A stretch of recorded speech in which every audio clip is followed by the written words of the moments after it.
Magandang araw sa inyo mga buddy. Andito po ako sa bukid ngayon. Titignan po natin yung mga punla nila kung okay na. Ayun oh, maganda na po yung tubo dito at makapal po yung tubo ng punla niya. Maluwang din po to oh. Hindi ko po alam kung ilang kilo yung pinunla nila na yan mga buddy. Yan, pumunta naman po tayo dun sa pinunla naming sibuyas mga buddy. Ang petsa po ngayon ay November 17 at 16 days na po siya. Tignan po natin kung maganda na yung tubo niya. Okay, tignan po natin yung punla na pinunla namin nung November 1 at 16 days na po siya ngayon mga buddy.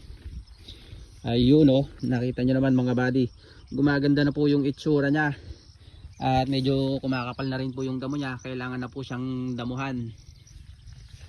Libutin natin hanggang dun sa dulo. Maganda na yung tubo niya mga buddy oh. Medyo maganda na nga lang din po yung tubo ng damo. Kailangan na po siyang damuhan.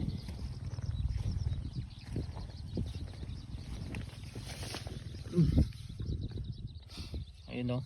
Makapal naman po siya dito mga buddy.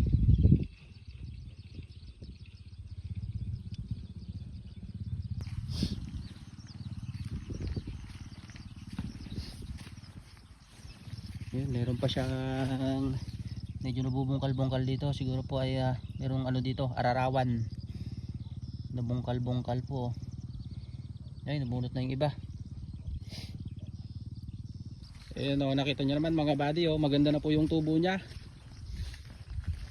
Nakaguhit din po yan oh. Bali 16 days na siya ngayon mga buddy. Medyo umaambon na. Dito parang madalang po yung pula dito kasi ibang buto na po to eh. Doon medyo mas maganda dito sa kabila.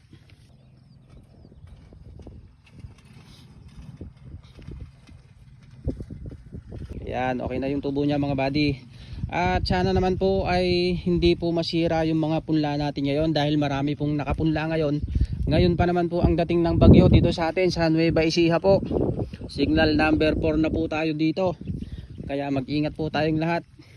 Tsaka yung mga kalabaw nyo, isinop nyo po mga buddy. Signal number 4 na po tayo dito. Sana ay wala naman pong masirang mga punla dahil marami na pong nakapunla ngayon. Simula po nung October hanggang ngayong November ay marami na pong nakapunlang sibuyas. Ang mahal pa naman po ng buto ng sibuyas. 2,650 isang lata. Ito po kasing pinunla ni tatay na to, nasa 8 lata na po to. Bali nagkakahalaga na po to ng nasa 21,000 mahigit.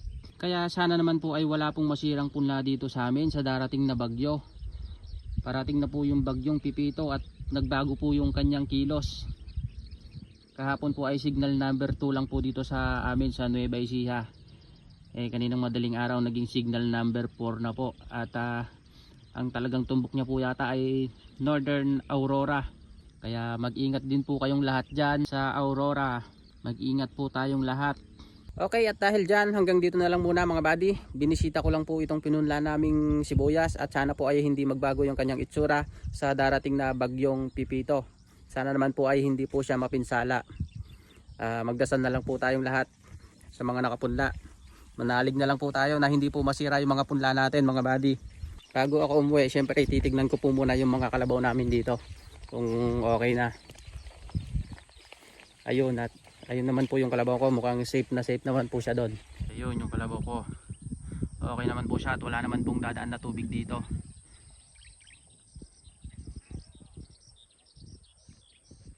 Ayun naman po yung kalabaw ni tata, yung dalawang kalabaw niya, okay naman po sila. Doon po kasi yung daan ng tubig sa kabila. Buti na lang po at may ginawa po silang gabyon dito, kaya hindi po pupunta yung tubig dito sa mga pinaglagyan ng kalabaw.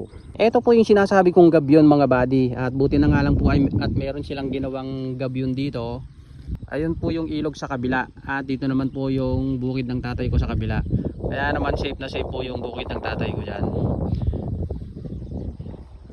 Kaso nga lang mga buddy, dito po sa kabila ay marami rin pong pinagtataniman ng gulay dyan, ng mga lupain.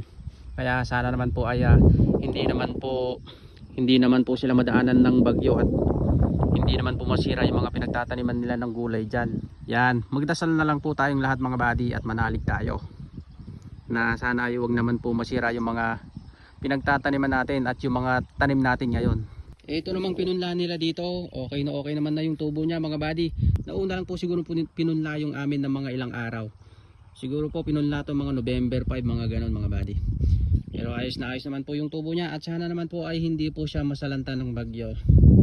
Yan, magdasal na lang po tayong lahat at manalig na hindi po masira yung ating mga punla ngayong araw at sa mga susunod pa na araw. Okay, at dahil dyan hanggang dito na lang muna mga buddy. Ayan nga po at paambon-ambon na, parang parating na po yung bagyo. Ayan, tinignan ko lang po yung pinunla naming sibuyas at yung mga kalabaw namin dito kung okay ba. Yan, maraming salamat. Mag-ingat po tayong lahat hanggang sa muli. Bye bye.